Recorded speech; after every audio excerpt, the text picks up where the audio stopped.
안녕하세요. 오늘 우리는 예수님께서 우리에게 약속하신 풍성한 삶에 대해 깊이 이야기 나눠보고자 합니다. 혹시 이런 생각 해보신 적 없으신가요? 예수님은 우리를 위해 십자가에 달려 돌아가시기까지 하시며 풍요로운 삶을 약속하셨는데, 우리의 현실 속 그 삶은 항상 손끝에 닿을 듯하면서도 온전히 잡히지 않는 것처럼 느껴지는 걸까요? 본격적인 이야기에 앞서 만약 오늘 이 메시지가 여러분의 마음에 울림을 준다면 좋아요와 구독으로 그 은혜를 나누는 빛의 통로가 되어주시길 부탁드립니다. 여러분의 작은 실천이 또 다른 영혼에게 하나님의 평안을 전하는 귀한 도구가 될 것입니다. 이 말씀을 듣는 모든 분들께 주님의 크신 축복이 함께하기를 기도합니다. 하나님께서는 하늘에서 누리시는 그 기쁨이 우리가 이 땅을 살아가는 동안 우리의 기쁨이 되기를 원하십니다. 성경은 그것을 바로 하나님의 기쁨이라고 묘사합니다. 그렇다면 이토록 혼란스럽고 정의하기 어려운 시대를 살아가는 우리는 어떤 모습으로 살아가야 할까요?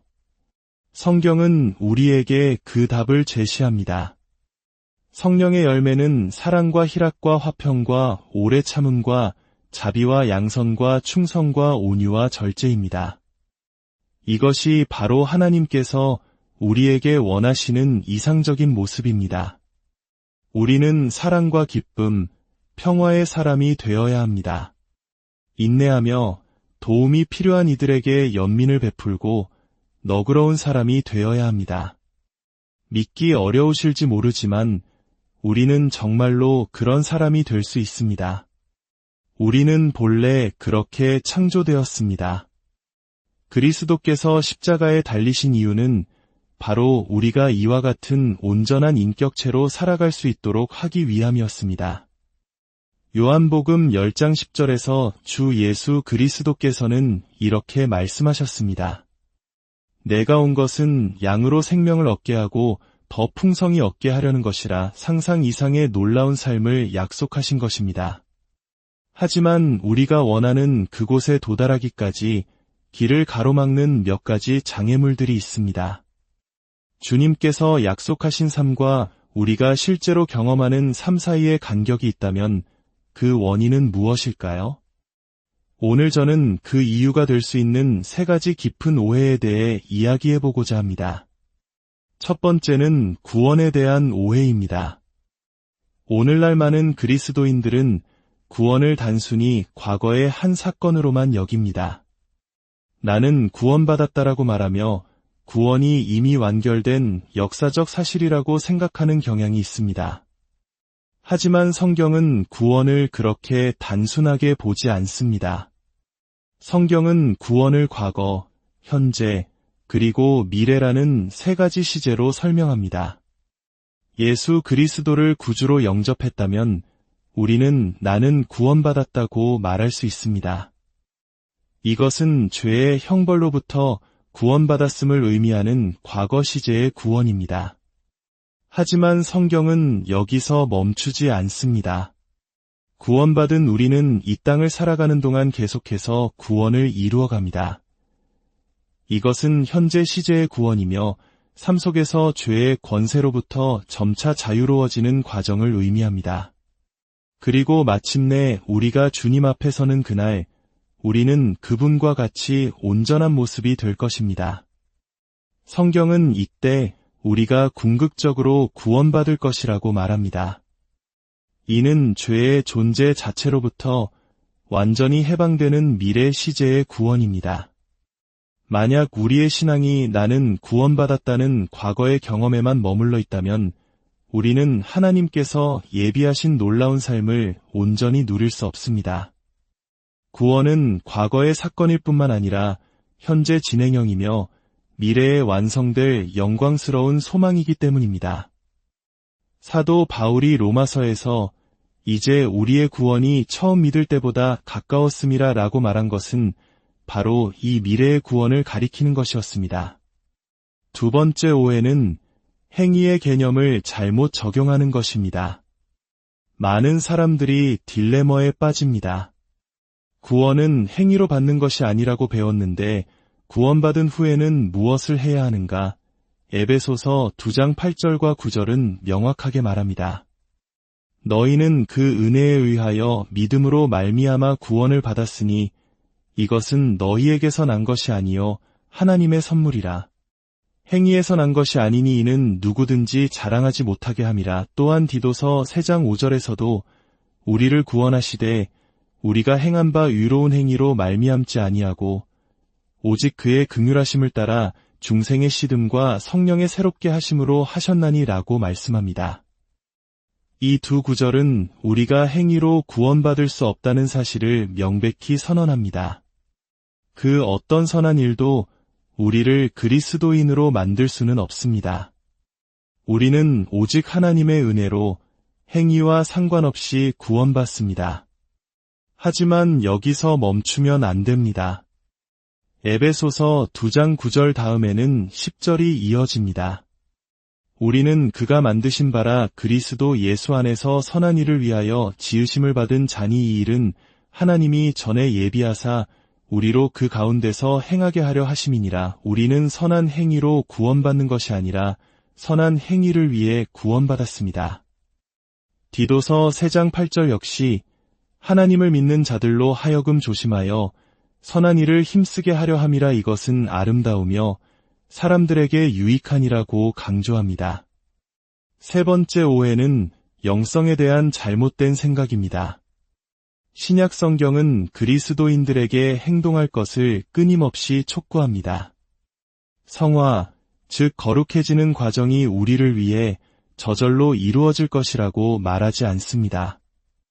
우리는 믿음의 선한 싸움을 싸워야 하며 그 싸움의 주체는 바로 우리 자신입니다. 물론 우리는 이 싸움을 홀로 싸우지 않습니다. 믿음으로 의롭다 하심을 받고 성령으로 거듭나는 순간 우리는 싸울 능력을 얻게 됩니다. 신약 성경이 우리에게 성화의 방법을 가르치는 방식은 우리 안에 이미 그 능력이 있음을 상기시키고 이제 그 능력을 사용하여 나아가라고 격려하는 것입니다. 가만히 앉아서 성령님께서 무언가를 해주시길 기다리는 것이 아니라 우리 안에 이미 주신 능력으로 행동해야 하는 것입니다. 그렇다면 상상 이상의 삶을 위한 구체적인 지도는 어디에 있을까요? 빌립보서 2장 12절과 13절 말씀에 그 해답이 있습니다. 그러므로 나의 사랑하는 자들아 너희가 나 있을 때뿐 아니라 더욱 지금 나 없을 때에도 항상 복종하여 두렵고 떨림으로 너희 구원을 이루라. 너희 안에서 행하시는 이는 하나님이시니 자기의 기쁘신 뜻을 위하여 너희에게 소원을 두고 행하게 하시나니 잠깐만요. 방금 구원을 위해 일할 필요가 없다고 하지 않았나요? 맞습니다. 성경은 결코 모순되지 않습니다. 말씀을 자세히 보십시오. 구원을 위해 일하라고 말하지 않습니다. 너희 구원을 이루라고 말합니다. 이것은 헬스장에서 운동하는 것과 같습니다. 이미 우리에게 있는 근육을 사용해서 단련하고 키워나가는 것이지 없던 근육을 만들어내는 것이 아닙니다. 마찬가지로 우리는 이미 받은 구원을 삶 속에서 실천하고 단련하고 드러내야 합니다.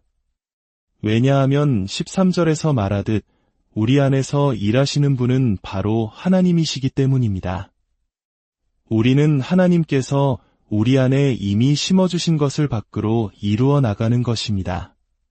하나님께서는 우리에게 필요한 모든 것을 주셨습니다.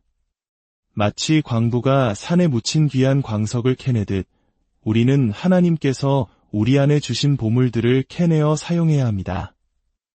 가만히 앉아 성령님께서 내 삶을 변화시켜 주시기를 기다리는 것은 성경적인 방법이 아닙니다.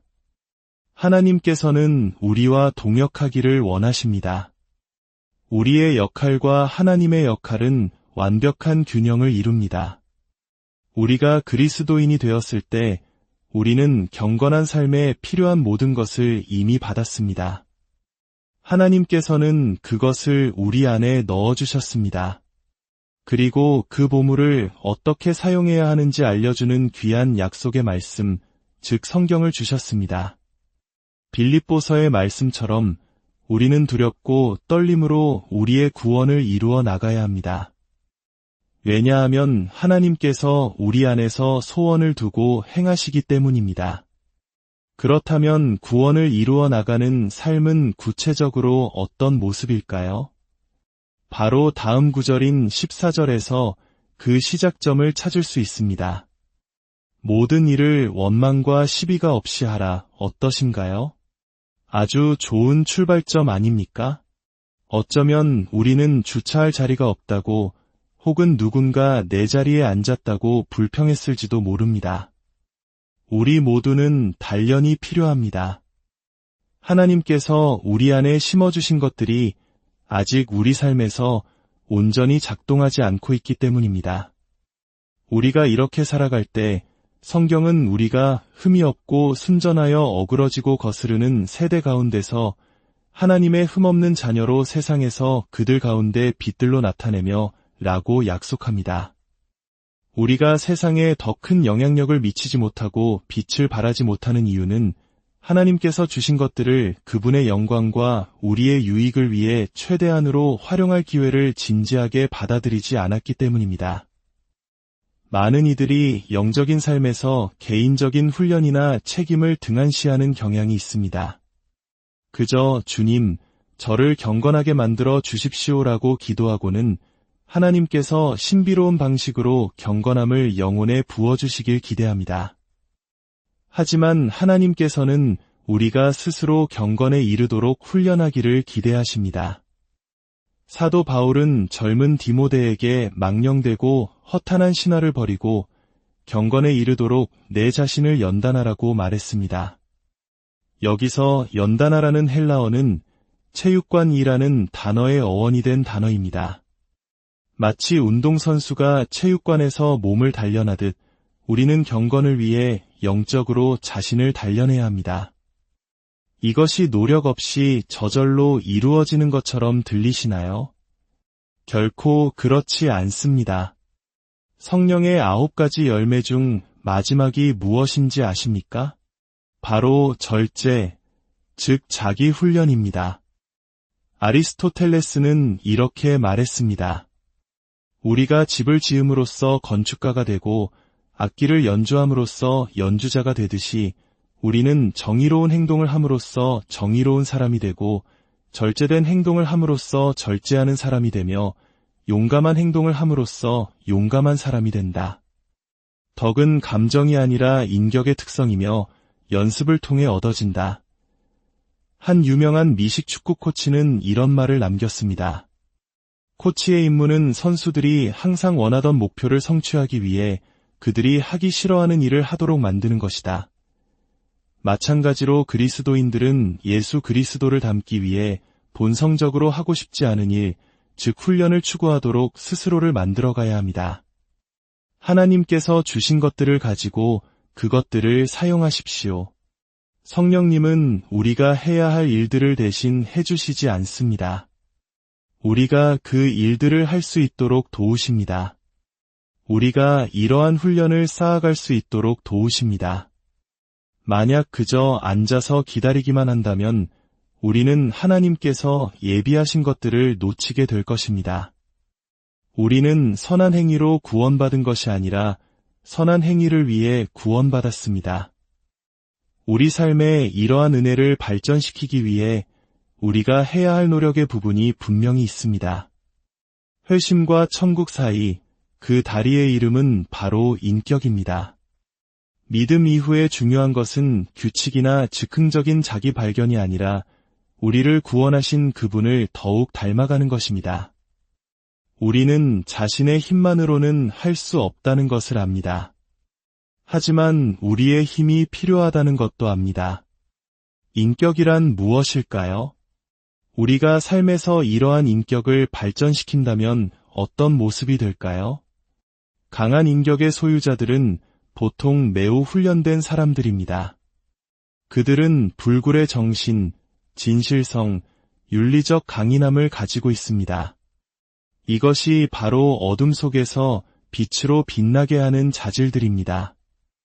인격은 식료품점에서 거스름돈을 더 받았을 때 돌려주는 것입니다. 약속을 지키고 시간을 엄수하는 것입니다. 더 쉬운 잘못 대신 더 어려운 옳은 것을 선택하는 것입니다. 결혼 생활에서 어려움이 닥쳤을 때 포기하는 대신 함께 이겨내는 것입니다. 인격은 이기적인 대신 이타적인 것입니다. 그리고 기억하십시오. 인격은 우리가 이 세상을 떠나 가져갈 수 있는 유일한 것이며 우리가 떠난 후 사람들이 우리를 기억할 유일한 것입니다. 이 모든 과정을 신학적인 용어로 성화라고 부릅니다. 성화란 우리의 신분과 우리의 실제 삶이 일치되어 가는 과정입니다. 하나님께서 우리를 부르시는 그 모든 모습은 이미 그분의 생각 안에서 우리의 모습입니다. 이제 그분은 우리가 하늘에서 이미 이루어진 그 모습을 이 땅에서 매일같이 되어가라고 부르시는 것입니다. 이것의 가장 위대한 예시는 바로 하나님 자신입니다. 전능하신 하나님께서는 창세 전부터 우리를 사랑하셨습니다. 하지만 하나님은 거기서 멈추지 않으셨습니다. 그분은 우리를 사랑하셨고 그 사랑을 증명하기 위해 자신의 독생자를 보내셨습니다. 하나님께서는 우리를 향한 사랑을 보여주기 위해 직접 행동하셨습니다. 현대 사회를 보십시오. 물질적으로는 역사상 가장 풍요로운 시대이지만 왜 많은 이들이 깊은 공허함과 슬픔에 시달릴까요? 각종 통계는 물질적 부유함이 반드시 행복으로 이어지지 않음을 보여줍니다. 풍요 속에서 우리는 기이한 우울감에 빠져 있습니다. 우리가 가진 것은 결코 충분하지 않습니다. 우리는 항상 더 많은 것을 원합니다. 이러한 욕망의 추구는 결코 우리를 행복하게 하거나 만족스럽게 만들 수 없습니다. 이제 성경이 말하는 기쁨에 대한 이야기로 넘어가 보겠습니다. 첫째, 하나님은 기쁨을 경험하시는 분입니다. 이사야 62장 5절은 신랑이 신부를 기뻐함 같이 내 하나님이 너를 기뻐하시리라고 말합니다. 하나님은 우리를 보며 기뻐하십니다. 스바냐 3장 17절은 더욱 감동적입니다. 너의 하나님 여호와가 너의 가운데에 계시니 그는 구원을 베푸실 전능자이시라. 그가 너로 말미암아 기쁨을 이기지 못하시며 너를 잠잠히 사랑하시며 너로 말미암아 즐거이 부르며 기뻐하시리라. 둘째, 하나님은 당신이 기쁨을 경험하기를 원하십니다. 요한복음 15장에서 예수님은 말씀하셨습니다. 내가 이것을 너희에게 이름은 내 기쁨이 너희 안에 있어 너희 기쁨을 충만하게 하려 함이라. 하나님께서는 그분의 기쁨이 우리의 기쁨이 되기를 원하십니다. 심지어 우리에게 기뻐하라고 명령하십니다. 빌립보서 4장 4절은 말합니다. 주 안에서 항상 기뻐하라. 내가 다시 말하노니 기뻐하라. 예수님의 사역은 언제나 기쁨으로 가득 차 있었습니다. 그분은 기쁨의 사람이셨고 가시는 곳마다 기쁨을 가져오셨습니다. 그분의 첫 기적은 가나의 혼인잔치에서 일어났습니다. 기쁨의 장소에서 그 기쁨이 끊어지지 않도록 도우셨습니다. 그리스도인의 기쁨은 너무나 독특해서 어려움과 시련 속에서도 나타납니다. 사도행전 16장에 기록된 바울과 실라의 이야기를 기억하실 겁니다. 그들은 감옥에 갇히고 매를 맞았지만 한밤중에 기도하며 하나님을 찬송했습니다. 등에는 피가 흐르고 생명이 위태로운 감옥 안에서 찬송할 수 있게 하는 기쁨, 그것이 바로 우리가 원하는 기쁨입니다. 이 기쁨의 원천은 무엇일까요? 바로 예수 그리스도 자신입니다. 예수님은 내 기쁨이 너희 안에 머물게 하려 함이라고 말씀하셨습니다. 그리스도인의 기쁨은 그리스도 안에 있는 그리스도의 기쁨입니다. 그것은 내 안에서 그리스도께서 그분의 삶을 살아내시도록 하는 것입니다. 이 기쁨은 우리에게 달려있지 않습니다. 그분께 달려 있습니다. 우리가 그분을 신뢰할 때 그분은 우리 마음에 그 기쁨을 만들어내십니다. 이것은 불완전하거나 부족한 기쁨이 아닙니다. 매일 100% 완전한 기쁨입니다. 이 기쁨을 어떻게 얻을 수 있을까요? 먼저 당신의 삶을 주 예수 그리스도께 온전히 드려야 합니다. 그분을 당신 삶의 첫 자리에 모셔야 합니다. 주님, 여기 제 삶이 있습니다. 주님의 뜻대로 사용해 주십시오 라고 고백해야 합니다. 당신의 인생이라는 백지수표 아래에 서명하고 내용은 주님께서 채우시도록 내어드리는 것입니다. 둘째, 하나님의 말씀을 공부해야 합니다. 성경은 기쁨에 대한 하나님의 안내서입니다. 이 책 곳곳에서 기쁨을 발견하게 될 것입니다. 셋째, 당신의 삶을 다른 사람들과 나누어야 합니다. 하나님은 우리가 홀로 행복하도록 의도하지 않으셨습니다. 우리가 함께할 수 있도록 교회를 창조하셨습니다. 이 혼란스러운 세상에서 서로가 없다면, 교회가 없다면 어떻게 그리스도인의 삶을 살아갈 수 있겠습니까?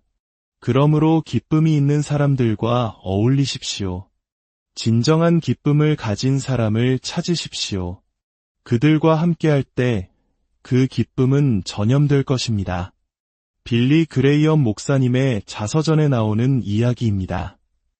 그는 세계적인 부호의 초대를 받아 점심 식사를 했습니다. 75세의 그 부호는 눈물을 글썽이며 말했습니다. 나는 세상에서 가장 비참한 사람입니다. 저기엔 내 요트가 있고 전용기와 헬리콥터도 있습니다. 내 삶을 행복하게 만들 모든 것을 가졌지만 나는 지옥처럼 비참합니다. 그날 오후 그레이엄 목사님 부부가 머물던 작은 오두막에 한현지 목사님이 찾아왔습니다. 그는 가진 것은 거의 없었지만 그리스도를 향한 열정과 사랑으로 가득 차 있었습니다. 그는 이렇게 말했습니다. 제게는 가진 돈이 거의 없지만 저는 이 섬에서 가장 행복한 사람입니다. 그 목사님이 떠난 후 빌리 그레이엄은 아내에게 물었습니다. 누가 더 부자라고 생각하오? 아내는 대답할 필요조차 없었습니다. 답은 너무나 명백했기 때문입니다. 부자가 찾던 것은 그의 문제를 잊게 해줄 행복이었습니다. 그러나 가난한 목사님이 이미 찾은 것은 그가 무엇을 소유했느냐가 아니라 누가 그를 소유했느냐에 기반한 깊은 기쁨이었습니다. 이것이 바로 예수 그리스도 안에 있는 기쁨입니다. 이것이 바로 주님께서 우리에게 약속하신 풍성한 삶입니다. 가만히 앉아 기다리는 삶이 아니라 하나님께서 우리 안에 심어주신 구원의 씨앗을 우리의 순종과 훈련을 통해 적극적으로 가꾸어 나가는 삶입니다. 주 예수 그리스도로부터 오는 참된 기쁨, 세상이 줄 수도 없고 빼앗을 수도 없는 그 기쁨이 오늘 여러분의 마음과 삶을 가득 채우시기를 축복합니다. 여러분 한 분 한 분이 이 세상 속에서 그 기쁨의 빛을 비추는